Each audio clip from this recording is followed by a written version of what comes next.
Assalamualaikum warahmatullahi taala wabarakatuh. Tuan-tuan, saudara-saudara, bertemu lagi kita di channel kita yang spontan ini, channel Sering Jalan. Kita bikin video sambil pusing-pusing, tuan-tuan. Barulah orang bilang idea tu fresh, barulah orang bilang idea tu ori. Oke lah, kepada rakan-rakan yang baru mengikuti channel ini, terserempak ini channel di mana-mana, saya mohon silakan subscribe ya, biar kita punya jangkauan, capaian kita itu makin luas, kita boleh kupas banyak isu bersama-sama. Oke lah. Pada kali ini tuan-tuan, topik saya adalah tentang musuh-musuh yang pernah bermusuh dengan suku kita, yaitu suku Bajau Suluk. Nah, tujuan saya bikin video ini tuan-tuan bukanlah mau menunjukkan yang kita ini suka bermusuh, suka cari pasal, atau kita ni orang cakap overreacted, bukan. Tapi ini lebih kepada menunjukkan bahawa kita adalah satu suku bangsa yang berpendirian dan bermaruah. Kita pantang dipijak, kita pantang ditindas, kita lawan siapapun mereka. Ya, satu. Kedua, untuk menunjukkan bahawa kita bangsa yang berintegriti. Jika sesuatu hal itu tidak kena pada tempatnya, maka walaupun hal itu menyenangkan, kita akan tolak. Kita sanggup memilih haluan yang berbeza, demi untuk berada di landasan yang benar. Itu tujuan saya bikin di video. Oke tuan-tuan, jadi siapakah musuh-musuh yang pernah jadi musuh kita ini? Banyak sebenarnya. Tidaklah terlalu banyak, tapi orang cakap besar kuat. Tapi yang penting bukan terdiri daripada mana-mana suku-suku di Nusantara. Kita orang yang cinta damai. Kita tidak pernah memusuhi mana-mana saudara-saudara kita dimanapun kita berada di gugusan pulau-pulau Nusantara. Sama ada di Filipina, di Malaysia, di Indonesia.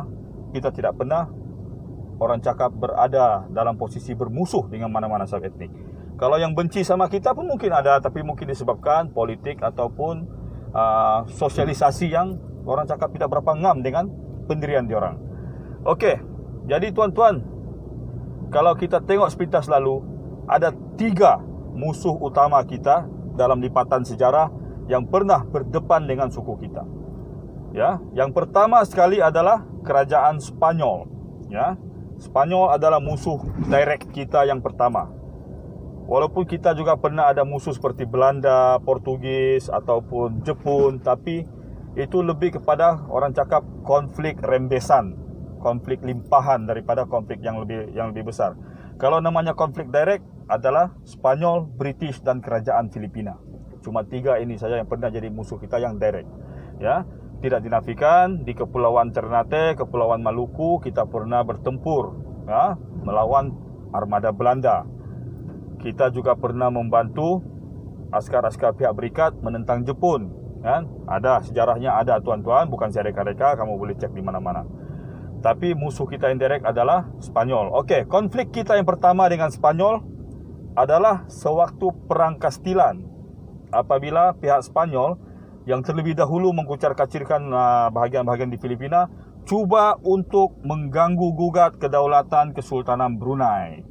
Jadi kita tuan-tuan, setelah mendapat tahu saudara-saudara kita di Brunei cuba untuk diporak-porandakan oleh Spanyol, maka kita turun padang. Kita bantu saudara-saudara kita di Brunei. Alhamdulillah kita menang. Alhamdulillah kita menang. Pangeran-pangeran Brunei dengan salib-salib kita semua datang dan berperang di sana. Konflik ini tuan-tuan sebenarnya bolehlah dikira sebagai satu konflik perang salib, kerana membabitkan perjuangan menegakkan agama. Ya. Kemudian konflik kita dengan Spanyol adalah yang berlaku di pulau-pulau Filipina. Ya, di pulau-pulau Filipina, sewaktu mereka cuba untuk mengganggu-gugat Kesultanan Sulu, ya, mengganggu-gugat Kesultanan Maguindanao, dan cuba untuk menyebarkan 3G mereka, yaitu God, Glory, Gold. Diorang cuba itu, tapi kita alhamdulillah kita berjaya. Okey. Yang kedua, musuh direct kita adalah penjajah British. Kenapa tuan-tuan? Kita pun sedia maklum, di Sabah British cuba untuk melaksanakan sistem percukaian yang tidak adil. Mereka cuba memeras hasil bumi negeri Sabah. Tapi di Sabah kita mempunyai 2 perwira yang terkenal dalam sejarah menentang pendudukan British, iaitu pahlawan besar kita Datuk Paduka Mat Saleh yang melawan British di seluruh bahagian-bahagian di Sabah, dari Sogot di timur sampai ke Tambunan di pedalaman, sampai ke Pulau Gaya di pantai barat. Itulah perjuangan Datuk Paduka Mat Saleh menentang British. Ya, British tidak ada unsur 3G. Mereka lebih kepada pemerasan ekonomi. Mereka mau menindas dengan cara yang halus. Selain mau menindas, mereka juga cuba untuk memecah belahkan etnik-etnik di Sabah dengan menaburkan fitnah. Sehingga fitnah itu kita sampai terpecah-pecah. Sampai sekarang ini. Itu British punya jarum. Jadi kita berperang dengan British. Apabila Datuk Paduka Ahmad Saleh melancarkan apa yang dicap oleh British sebagai pemberontakan, tapi bagi kita adalah satu perjuangan. Kemudian kita ada Mbok Ali atau Syarif Ali, ya, semasa perang Pandasan pada tahun 1915. Beliau juga adalah seorang wira Bajau Suluk, ya, mewakili 3 suku etnik, yaitu Bajau Pantai Barat, Bajau Suluk dan suku Iranun. Nah, beliau pada masa itu dengan gagah berani telah menentang British dalam 3 pertempuran di Kota Belud, yaitu Mbok Ali, ya, perang dengan British yang berlaku pada tahun 1915. Alhamdulillah, walaupun perang itu tidak berlaku lama, tapi menunjukkan yang kita ini merupakan bangsa yang bangsa yang orang cakap sanggup, walaupun against all the odds, walaupun diorang ada kelebihan, kita sanggup untuk berjuang menentang apapun. So, musuh kita yang ketiga, bangsa Bajau Suluk, adalah kerajaan Filipina. Nah, kerajaan Filipina ini memainkan peranan, ada 2 peranan, yang satu kita tahu direct, satu lagi kita tidak tahu. Dari dulu, semenjak kerajaan Filipina ditubuhkan, mereka telah menindas pihak-pihak di selatan secara tidak langsung. Dan kita tahu, bahagian selatan Filipina majoriti diduduki oleh etnik Muslim. Dan diantaranya adalah suku kita lah, suku Bajau Suluk di sana. Jadi kerajaan Filipina adalah musuh kita secara direct.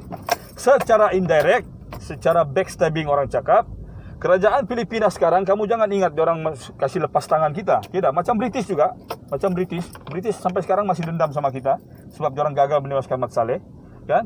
Jadi British cuba semasa Suruhanjaya Kobold dulu, diorang menyisihkan etnik Bajau Suluk daripada perkiraan statistik penduduk Sabah pada masa itu. Jadi kerajaan Filipina pula, dia punya dakyah, dia pura-pura klaim sana klaim sini. Satu, kedua, dia sengaja mewujudkan suasana yang tidak kondusif di selatan Filipina dan di pantai timur Sabah. Kita bukan tidak tahu, ada antara unsur-unsur pengganas Muslim yang berada di Filipina itu sebenarnya ditaja oleh kerajaan Filipina, tuan-tuan. Ini rahsia, tapi kita boleh tahu. Okey? Jadi kepada rakan-rakan sekalian, suku Bajau Suluk yang saya cintai, sedarlah kita bahawa musuh kita adalah musuh-musuh yang hebat. Tapi insya-Allah dengan perpaduan kita, dengan kita mengenali sejarah kita, maka kita akan waspada. Dan ingatlah suku-suku lain yang ada di Sabah, kami adalah bangsa yang cinta damai. Ya, kami sanggup berjuang bahu-membahu dengan sesiapa sahaja saudara-saudara kita di Sabah demi menegakkan kebenaran. Ya, jadi kepada puak-puak resis, ingat, kami punya musuh besar-besar. Setakat kamu itu no match orang bilang, tapi tidak lah.